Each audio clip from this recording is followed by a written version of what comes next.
Salut à tous, c'est l'Activiste Chata, on se retrouve aujourd'hui pour une nouvelle vidéo. Donc là aujourd'hui c'est une vidéo Power Talk, je vais m'exprimer sur un sujet qui est l'activisme du net. Inutile, efficace, effet de mode, on va en débattre ensemble, je vous laisse tout de suite avec le jingle.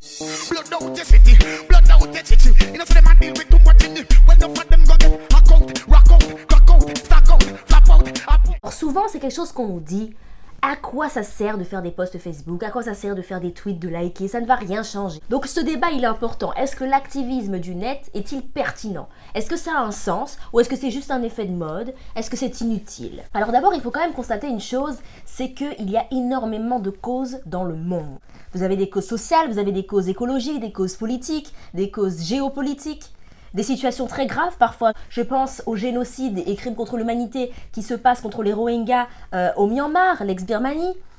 Voilà, toutes ces situations-là sont des situations inconcevables, inhumaines que nous devons dénoncer. Mais est-ce que l'activisme du net est une bonne solution? Déjà, il faut qu'on se pose la question. De qui attend-on une réaction? Finalement, qui doit prendre ces causes en main? Il y a plusieurs acteurs. Tout d'abord, on attend cela des politiciens. On attend ça des organisations internationales, on attend ça des médias et on attend cela des juridictions internes ou internationales. Or, parfois tous ces acteurs ne réagissent pas, ou peu, soit parce qu'elles ne le peuvent pas, par exemple une juridiction qui ne serait pas compétente, soit parce qu'elles ne le veulent pas. Et pour savoir pourquoi elles ne le veulent pas, il faut s'intéresser à l'intérêt de chacun de ces acteurs. Si on prend l'exemple des politiciens ou des États, dans les relations internationales, certains lient des activités économiques, politiques, sociales entre eux. Il va être plus compliqué pour un État qui est économiquement lié à un autre pays de dénoncer les exactions commises par ce pays. En effet, il mettra beaucoup plus d'énergie pour dénoncer les faits, les pratiques criminelles opérées par un pays avec qui il n'a aucun lien important. Les organisations internationales, l'ONU, ce beau projet post-1945, ce beau projet de paix, lutte contre la guerre, oui, volonté, que ce soit la dernière des dernières, la Seconde Guerre mondiale. L'ONU qui est perçue pour énormément de gens comme une mascarade, qui finalement ne réagit pas forcément comme on le voudrait. Ce qu'il faut comprendre, c'est que l'ONU reste une organisation dominée par les puissants, dominée par ceux qui ont gagné la Seconde Guerre mondiale. Vous avez le Conseil de sécurité. Dedans, il y a des membres permanents et des membres non permanents. Les membres permanents possèdent un droit de veto. C'est-à-dire que si l'un d'entre eux dit « Non, je ne veux pas qu'on prenne position sur ça. Non, je ne veux pas qu'on résolve cette situation. Non, je ne veux pas que les soldats, les casques bleus, les soldats de l'ONU interviennent. » Il n'y aura rien. Donc, ils peuvent bloquer toute action. Dans ces États-là, vous avez la France, vous avez l'Angleterre, vous avez les États-Unis, vous avez la Chine et la Russie. Ces 5 États membres dominent l'ONU. C'est eux qui tirent les ficelles.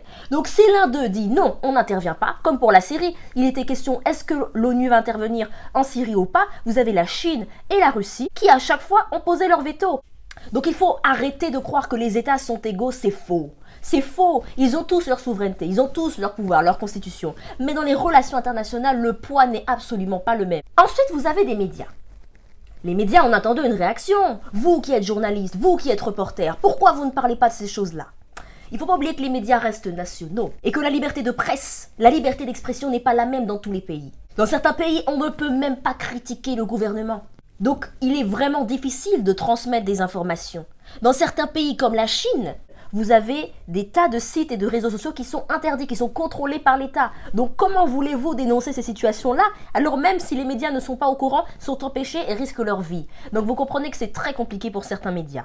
Enfin, vous avez les juridictions internationales, comme on peut penser à la Cour pénale internationale, qui est censée juger tout ce qui va être crime contre l'humanité, crime de guerre, génocide. Mais il ne faut pas oublier que ces juridictions internationales sont toujours créées par les États eux-mêmes. C'est-à-dire que les États se mettent ensemble et disent « on va créer une cour ». Donc, finalement, ils vont décider de déléguer leurs compétences de juridiction à un organe international. Mais tout ça, ça relève de leur propre choix. C'est-à-dire qu'un État peut tout à fait refuser de reconnaître la Cour pénale internationale comme compétente. Et il en va de même pour énormément de juridictions internationales.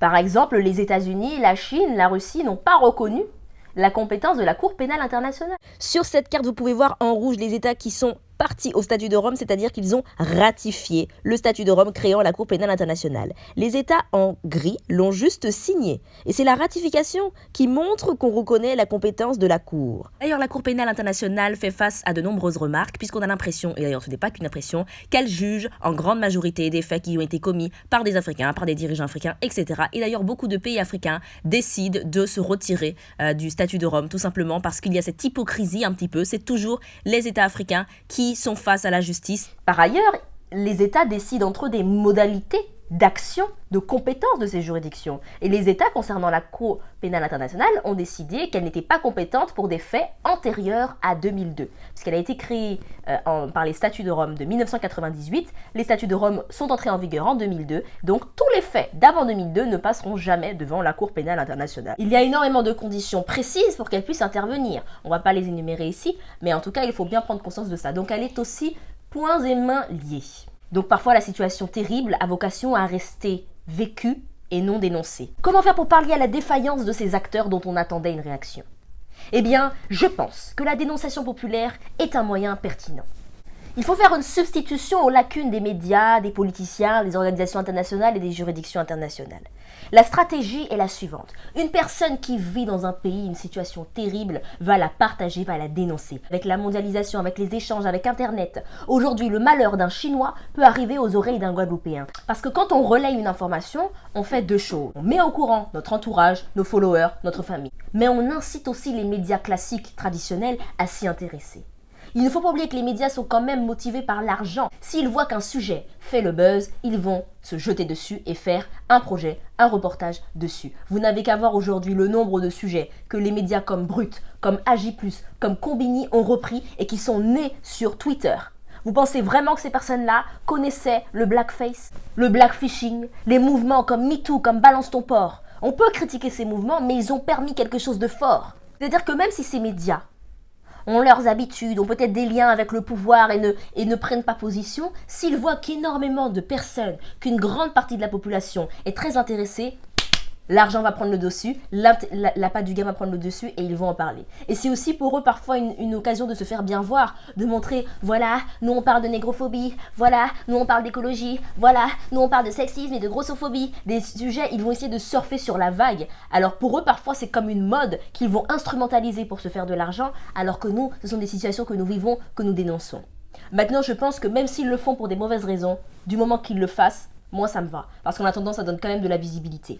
Vous avez eu par exemple le mouvement des pépés bleus. Sur Twitter, tout le monde s'est mis à mettre des photos de profil bleu, exprès pour que les gens s'interrogent et demandent pourquoi vous avez mis une photo de profil bleu.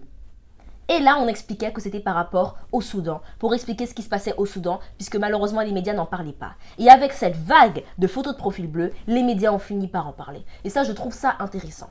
Maintenant, il y a des gens qui vont dire « Ouais, super, ils en ont parlé, mais en attendant, le Soudan, comment ça se passe ?»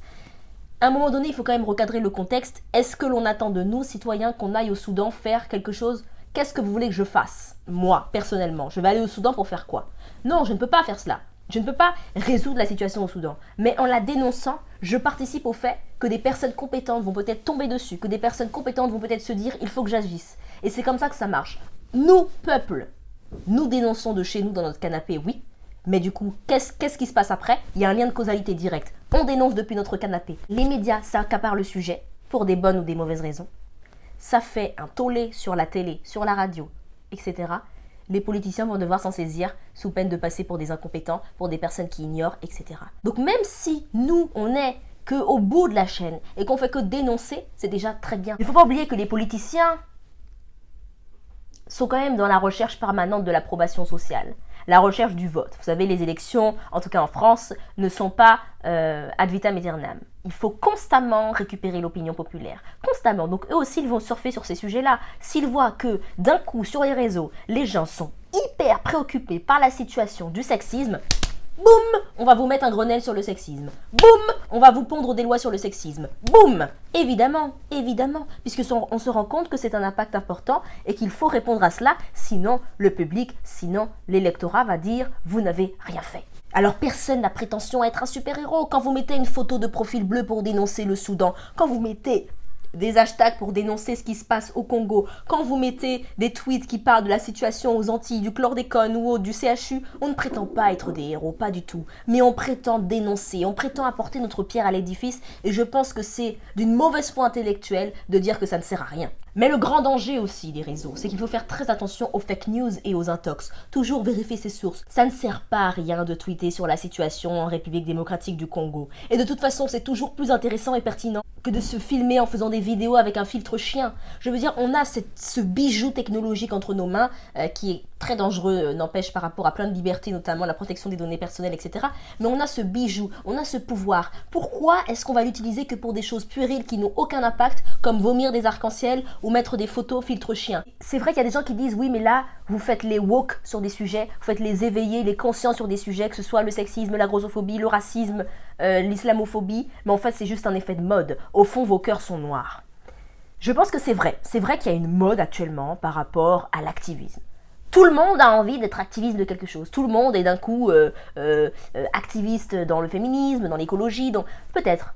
Mais moi, comme vous l'avez vu dans ma génération de l'urgence, ma vidéo génération de l'urgence, vous pouvez comprendre pourquoi est-ce que d'un coup on se permet d'être activiste. Parce qu'on a les conditions tout simplement de vie qui nous le permettent. On a globalement à manger, un toit, de quoi vivre. Donc on peut se permettre de se poser des questions plus larges par rapport à la collectivité et à se mobiliser. Alors c'est vrai qu'il y a peut-être des gens qui ne sont pas sincères. Vous allez peut-être voir des personnes qui vont faire des vidéos YouTube d'un coup sur l'Afrique, sur je ne sais pas, des sujets militants alors qu'avant ils faisaient du make-up. Peut-être qu'il y a de l'opportunisme là-dessus, peut-être qu'il y a une volonté de surfer sur ça, peut-être qu'il y a une volonté de faire de l'argent dessus. Tout à fait, je ne le nie pas. Mais moi je me dis, écoutez, on a eu des tonnes de modes. On a eu la mode du baggy, on a eu la mode des baby Milo, on a eu la mode des feuillus, on a eu la mode de ci, de ça. Ça c'était des modes inutiles. Si pour une fois on peut avoir une mode utile, moi je suis pour. Ça ne me dérange pas que par effet de mode les gens portent des actions et portent des combats. Ce qui me dérangerait par contre, ce serait que les personnes qui sont opportunistes et qui finalement le font juste par effet de mode, soient le plus visibles et soient celles qu'on va mettre comme représentantes de la cause.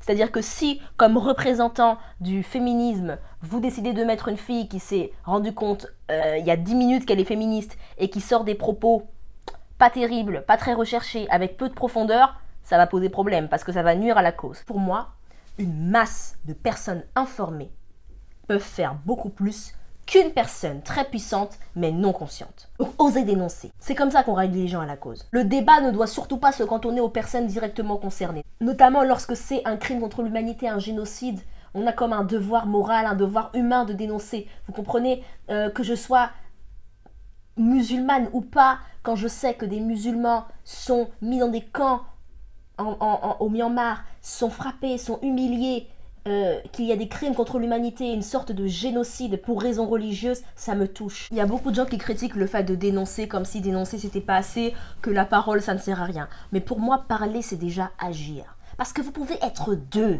à donner beaucoup de votre temps sur une cause, à être sur le terrain. Mais si vous êtes juste deux, c'est comme si la cause n'existait pas. Et quand on se bat pour quelque chose, quand on se bat pour une cause, il faut en premier lieu la rendre intelligible, compréhensible, pour justement fédérer et que les gens vous rejoignent et se battent pour cette cause-là. Si vous êtes que deux à dénoncer ce qui se passe au chlordécone, vous n'allez arriver nulle part. Donc c'est pour ça que c'est important qu'il y ait des gens qui parlent de ce qui se passe, qui expliquent le pourquoi du comment, puisque c'est comme ça que le peuple se soulève. Et c'est certainement pas en disant ce que vous faites ce n'est pas assez, dénoncer ça ne sert à rien. Non, ça ne sert pas à rien, ça ne sert pas à rien parce que certains ne sont pas au courant. Et quand on n'explique pas une action, c'est comme si on ne faisait rien. Si vous décidez de faire une manifestation, mais que vous n'expliquez pas à la population pourquoi est cette manifestation, ça ne va pas marcher et les gens vont juste dire oh là là, à cause de vous, les routes sont bloquées. Oh là là, à cause de vous, on ne peut pas faire des courses. Parler, c'est déjà agir et c'est pour ça d'ailleurs que dans plein de pays, la liberté d'expression n'existe pas. Parce que les pouvoirs se rendent tout à fait compte et ont conscience de la puissance que c'est que la parole, que la liberté d'expression. Dès lors, vous avez des opposants qui peuvent librement dire et expliquer pourquoi ils sont contre vous. C'est un pouvoir phénoménal dont on sous-estime vraiment l'importance. D'ailleurs, c'est le but de ma chaîne. Ma chaîne, c'est d'expliquer, de rendre intelligibles et compréhensibles les enjeux, les combats, pour que quand vous voyez des personnes qui bloquent les supermarchés, vous compreniez pourquoi.